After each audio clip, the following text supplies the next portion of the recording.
Hello and welcome to the weather update for it is the 5th of November and a beautiful sunny clear day, not a cloud in the sky. And I was out there looking at some of this great fall foliage around Belmont Lake State Park. Best play. I have a whole video for you. Stay tuned. It should be up in an hour or two. And you'll see how beautiful it looked there. But that's just a sample of the amazing colors I saw there. And, of course, some great shapes as well. So looking at the satellite, you can see the offshore storms. But over us, clear skies. Looking at the satellite loop, we have some of this cirrus that's going to try to work its way in, but I still think we managed to get another sunny day for tomorrow. Looking at the current conditions, well, it's cooled down. We already have Kabreski Airport on the screen, which is down 28 degrees. If we look at Islip, it's more like 39, but it's definitely cold out there. Let's look at some of our current conditions. And yes, we have freeze warnings in effect for Suffolk County, frost advisories elsewhere.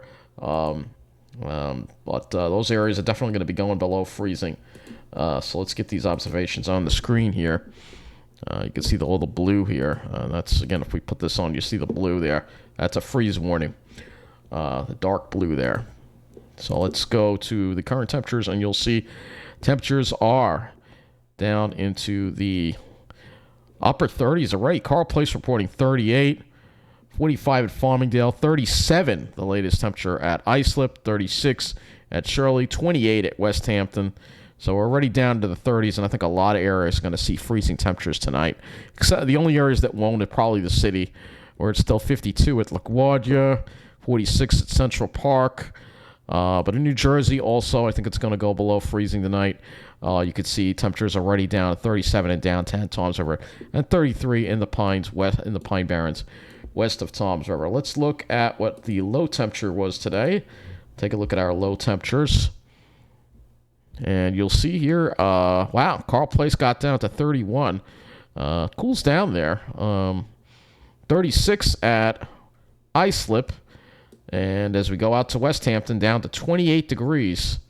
Wondering if that's the current low. The temperature tonight is the low. We'll have to look at the almanac for that. Now let's see what the lows were in Jersey. See how they got down. So I got down to 30 in Lakehurst. So around 30 degrees. That's below freezing. So, yeah, a lot of areas. It was a cold morning with that radiational cooling. We're going to see it again tonight. Let's take a look at what our high temperatures were today. We had all right, Toms River around 54. See Long Island here. 54 at Islip. So most areas got to the mid-50s around there. We had those northwest winds throughout the day. All right, so we'll go and look at West Hampton, see when that 28 was set, whether it was set. And, of course, the dew points are nice. And let's see. This morning it got down to 30 at, let's see, when did it get down to?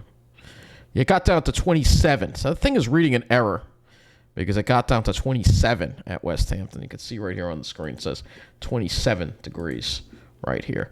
Let's just check out Wonderground and get some more data for this. Let's see. We just check a few more observations here because there are more weather stations on here. You can see most everybody's in the 30s at this point.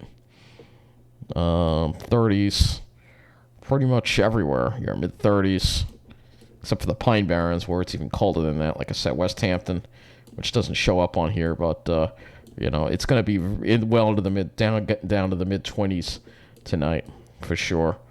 And even Rockville Center now dropping to 36, 37 degrees. Though when I first got there in the evening, because I was there around 7 o'clock, and it felt warmer there than it did in Mineola, actually. But now they're getting into the radiational cooling, too, as well. All right, so got this big high pressure around, and that's going to keep us high and dry throughout this weekend.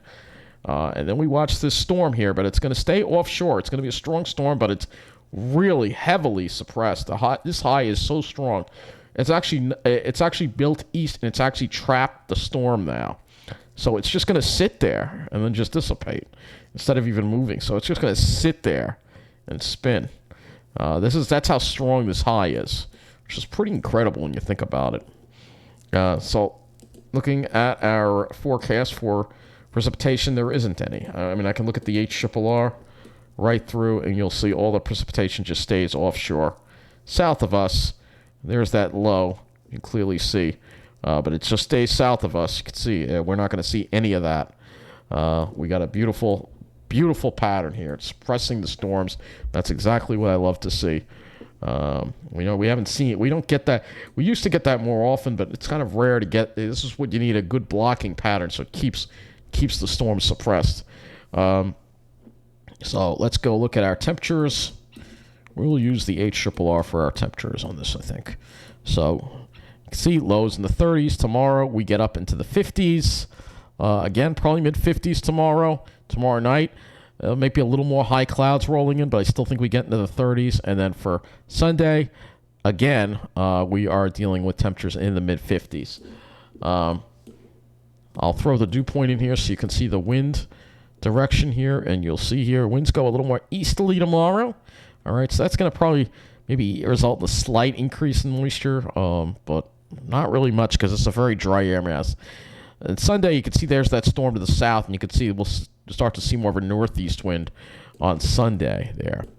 If I move this over to the GFS, which we will do now, you will see that you can see that easterly wind develop tomorrow and Sunday, and then Monday we'll have more of a northeast to north wind, and then the wind sort of goes southwest on Tuesday, and that's when we're going to see our temperatures start to rise significantly. All right, I know I'm using the dew points, but I like showing this because it shows the wind arrows, so you can see where the air is coming from.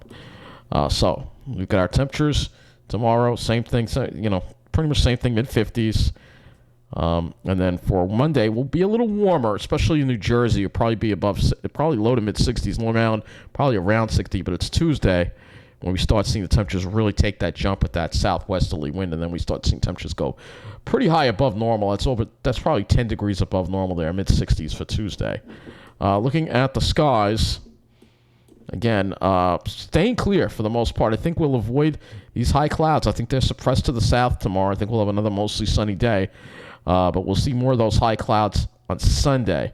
But then Monday, they get suppressed, and we have another clear, sunny day again. So all in all, looks pretty good. Let's go to the RGEM. All right, so the RGEM here, a little better resolution model to show the cloud cover. And you can see here, again, most of that cirrus stays just to our south. I think we have another mostly sunny day tomorrow. It's Sunday that we may deal with some cirrus, but look, the RGEM is really giving us just very little cirrus at this point. And then, boom, Monday, we clear out again. So just more beautiful weather. This string of beautiful weather just continues. Get out there and enjoy it as the leaves are changing. The timing is perfect on this. It really is.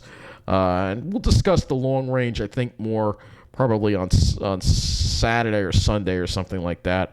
Maybe tomorrow I'll talk about it. I'm pretty tired because I had to take a long walk today. And then you'll see that video a little later tonight. So I want to thank you for watching. Take care and have a good night.